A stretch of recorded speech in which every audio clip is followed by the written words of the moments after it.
Ministerie Bitana, het is me een waar genoegen om u namens het totaalpersoneel van het ministerie van tot op dit moment nog Transport en Communicatie te verwelkomen. Het ministerie van Transport en Communicatie is een dynamische ministerie waarbij er 1x24 uur gewerkt wordt. Het behelst verschillende departementen waarbij vaak het idee bestaat bij de gemeenschap dat het ministerie van Transport en Communicatie alleen maar bestaat uit de bussector, namelijk het openbaar vervoer. Echter hebben wij diverse diensten waar wij onze schouders onder moeten plaatsen, zoals luchtvaartdienst, luchthavenbeheer, MAS, TAS, havenbeheer, telesuur, SLM, CASA's, NVB en de STS. In de 10 afgelopen jaren hebben wij getracht het beleid zodanig uit te voeren dat elk aspect belicht werd en beter tot uiting kwam. De beleidsmaatregelen waarover wij ons hebben gebogen betreffen bijvoorbeeld bij de bustransport een start gemaakt voor het ordenen van het openbaar vervoer in alle districten, waarbij er nieuwe buslijnen zijn uitgezet. De wet en de regelgeving voor de bustransport, tevens het concept wet elektronische communicatie. Awareness-programma's, National School Connectivity Plan, dat betreft een plan om alle scholen toegang te geven tot internet, Child Online Protection Program. Het opzetten van een nationale SER, dat is gegaan tussen TES in samenwerking met PNV en CIVT. Een marktonderzoek, CSICT, het betreft een speciale ICT-onderzoek uitgewerkt door ABS, TAS en TC. Het formuleren van de National Breedbandstrategie, ook in samenwerking met TCE, TAS en Telesuur. Geachte minister, het is veel om op te noemen, maar ik verzeker u dat er veel werk verzet is geworden en dat kunt u allemaal terugvinden in de opgeslagen documenten die u vandaag overhandigd krijgt. Ik wens u een vruchtbare periode toe en geef u als advies mee om u op te stellen als een vader van het ministerie en de medewerkers als uw eigen kinderen te behandelen. Dit brengt saamhorigheid en betrouwbaarheid met zich mee. Na 5 jaar gezeten te hebben op dit ministerie, weet ik dat er competente mensen zijn op dit ministerie om u te ondersteunen. Aan de medewerkers doe ik het verzoek de minister en zijn staf de nodige ondersteuning te geven. Bij deze gelegenheid groet ik ook aan ieder, omdat ik vandaag, na 40 dienstjaren, mijn pet als ambtenaar eindelijk op de kapstok zal plaatsen.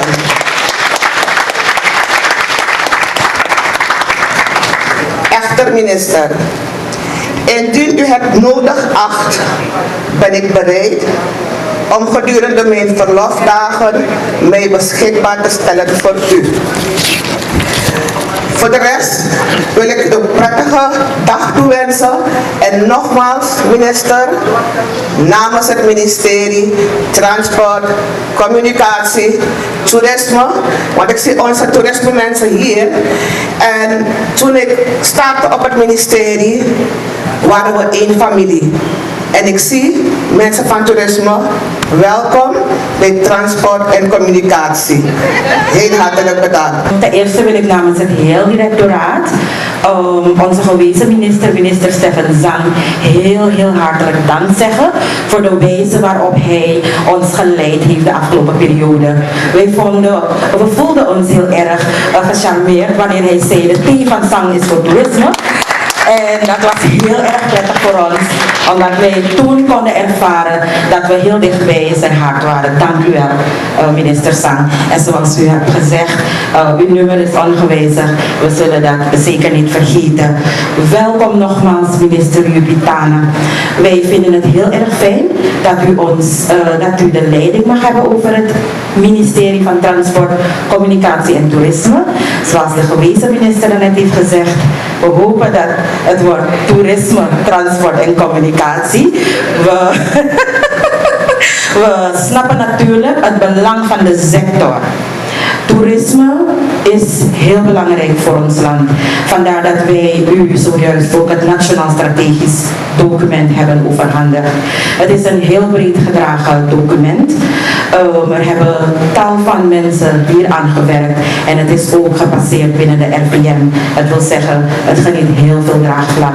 Wij hopen dat u zich gaat inwijden in het document en waar nodig alle actoren betrekt om gezamenlijk in deze post-COVID-19 periode de sector op te bouwen. Er zijn heel wat uitdagingen. De afgelopen periode heeft het team van het directoraat toerisme samen met natuurlijk de actoren binnen transport en de hospitality sector dag en nacht gewerkt aan protocollen om de horeca weer op te zetten, om te kijken naar hoe gaan wij na deze COVID de toerismesector die zoveel klappen heeft ontvangen tijdens die COVID-periode, hoe gaan we gezamenlijk de handen in elkaar slaan om de sector weer op te bouwen. En we hopen dat we al die gezonde en sterke energie krijgen de komende periode om dat te doen. Daarnaast mag ik u aangeven dat wij de afgelopen periode ons voornamelijk hebben gericht op de bewustwording van de Suriname op het gebied van toerisme. Hoe kijken wij als Jaja Sranauma of Sranamang naar de potentie die wij hebben om ook onze bijdrage te kunnen leveren aan een stukje vergroten van de bekendheid van Suriname. En wij zijn dus gestart met een campagne waarbij wij via de media en ook via andere actoren en via luchthavenbeheer warm welcomes hebben gearrangeerd op de luchthaven met diverse culturele groepen, zodat de mensen een eerste kennismaking kunnen hebben met de cultuur van Suriname. Wat maakt Suriname zo bijzonder wanneer we praten over toerisme? Dat is onze cultuur binnen de regio, internationaal. En we hopen dat ook die prioriteiten kunnen worden gegeven of zullen worden gegeven de komende periode om de sector verder tot ontwikkeling te brengen. Heel veel inzicht, minister, heel veel wijsheid. Het gaat u goed. Het is mij een genoegen u te mogen toespreken als minister van Transport, Communicatie en Toerisme. Een van harte welkom op deze bijzondere dag. Een gedurfde ondernemer die kracht put uit wat de natuur te bieden heeft. Gelooft in de potentie van Suriname, zijn sporen heeft verdiend in het bedrijfsleven en woonachtig is in het inheems dorp Bernarddorp in het district Para. Mijn roots zit in het dorp Kasipora en ook daar zit mijn hart. Het dorp waar ik ben geboren en altijd een verbondenheid mee zal hebben.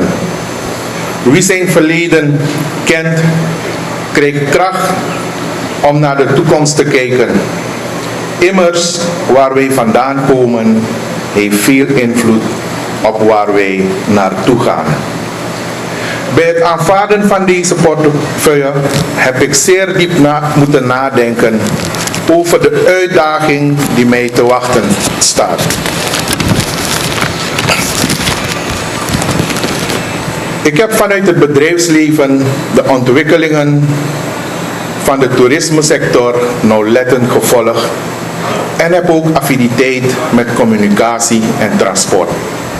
Hierdoor heb ik enige voorkennis van het ministerie. Mede al vanwege genoemde voorkennis besef ik de belangrijke uitdagingen waarvoor ik sta. Er zijn 3 belangrijke sectoren verbonden aan dit ministerie die allen cruciaal zijn voor de ontwikkeling van dit land, van dit mooie land, van ons Suriname. Transport, communicatie en toerisme zijn sectoren die elkaar aanvullen en ervoor moeten zorgen dat ons land geheel ontsloten wordt voor een evenwichtige ontwikkeling. De mobiliteit van de mensen en goederen te water, land en via de luchtwegen, evenals de verbinding van de mens via mobiele data, zijn slechts een greep uit de vele mogelijkheden tot ontwikkeling voor de bevolking van Suriname. Het faciliteren van economische activiteiten ter vergroting van de binnenlandse productie, zoals het baggeren van de Suriname-rivier, denk aan de offshore ontwikkelingen in de aardoliesector, garantie van efficiënte, veilige en betaalbare havenfaciliteiten, lucht en water, garantie van wet en regelgeving. Daarnaast biedt toerisme, en de scheidende minister, of althans toerisme viel onder handel en industrie, heeft speciale aandacht hiervoor gevraagd, enkele minuten terug. Toerisme in ons land biedt bijzondere kansen om haar economie te diversificeren. Toerisme schept werkgelegenheid en daarom moeten wij ondernemers in deze sector die hun brood verdienen, deze ondernemers moeten verder gestimuleerd worden en beschermd worden. Vandaar dat deze regering de nadruk legt op een versnelde ontwikkeling van al deze sectoren. Deze versnelde ontwikkeling heeft geresulteerd in de herinrichting van het ministerie, waarvan eerder genoemde zorggebieden in 2017 ondergebracht waren onder de ministers OW en HI. Dames en heren, als lid van het nieuwe regeerteam Santoki Brunswijk wil ik u niet onthouden de benadering van de regering welke gepresenteerd is door de president in zijn inaugurale reden. Een volksregering die dienstbaar is aan het volk, waarbij het streven van alle ministers is om welvaart te bereiken voor ieder in alles wat wij doen. Onze benadering van zaken zal dus zijn doelgericht, transparant, eerlijk tegenover elkaar, maar meer nog tegenover degenen die wij faciliteren dan wel dienstbaar moeten zijn. Wij zullen dus geen enkele uitdagingen uit de weg gaan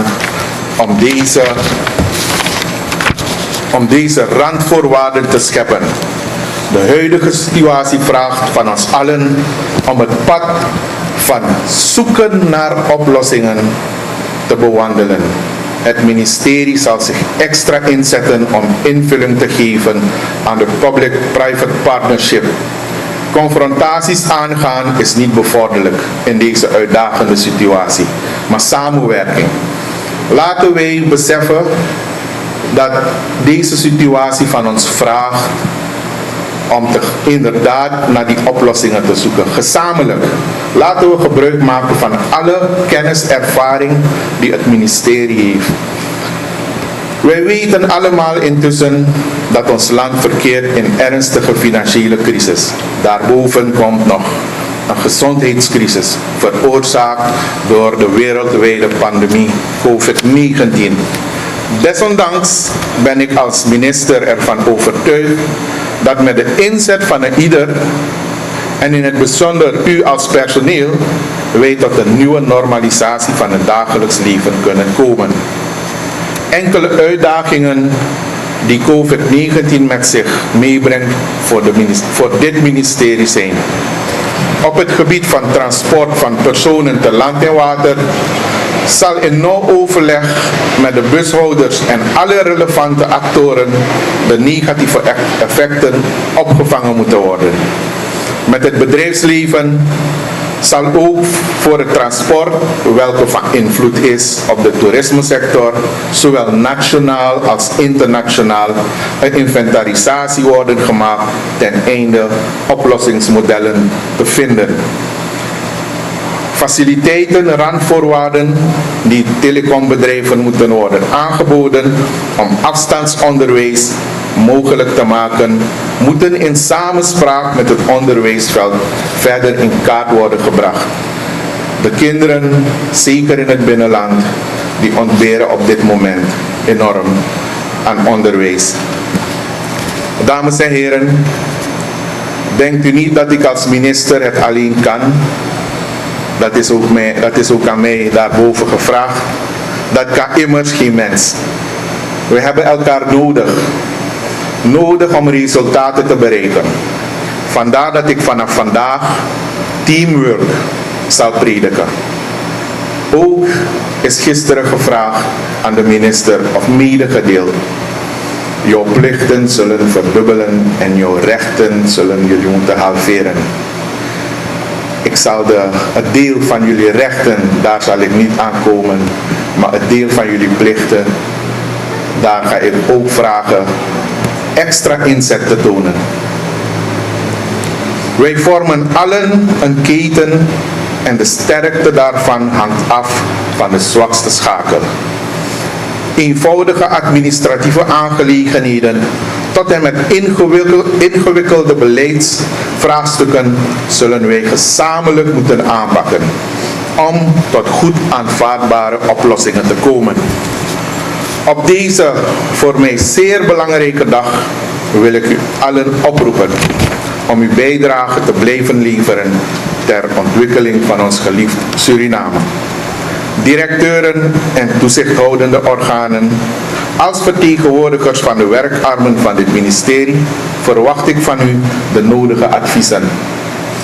En elke andere vorm van ondersteuning bij de concretisering van onze beleidsnota en het meerjarenontwikkelingsprogramma.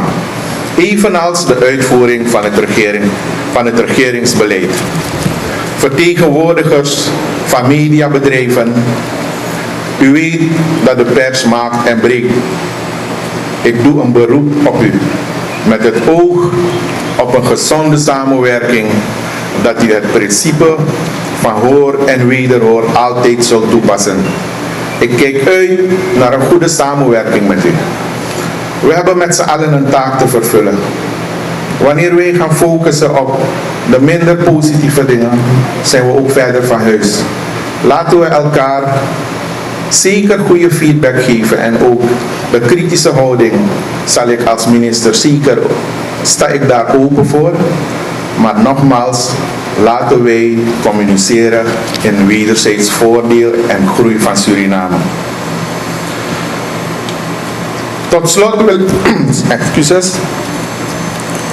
slot wil ik bedanken de president en de vicepresident van de Republiek Suriname, evenals bestuur en leden van de partij ABO, die mij hebben voorgedragen, een voordracht die geschied is op basis van vertrouwen en mijn kennis en ervaring.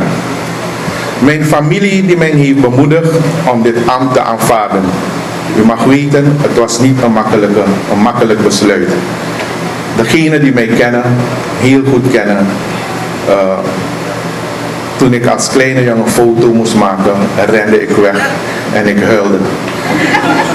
Dus om hier voor jullie te staan en een publieke figuur te worden is ook een uitdaging.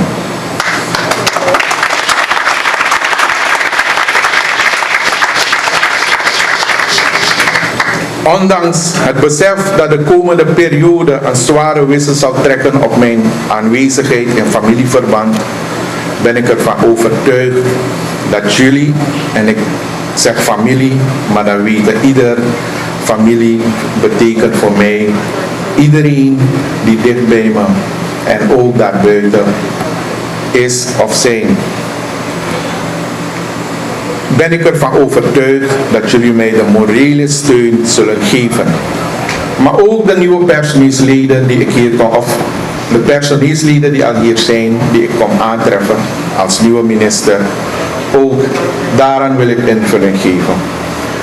Familie zijn versterkt de band, versterkt de eenheid, versterkt de ontwikkeling en versterkt ook het formuleren van gezamenlijke doelen.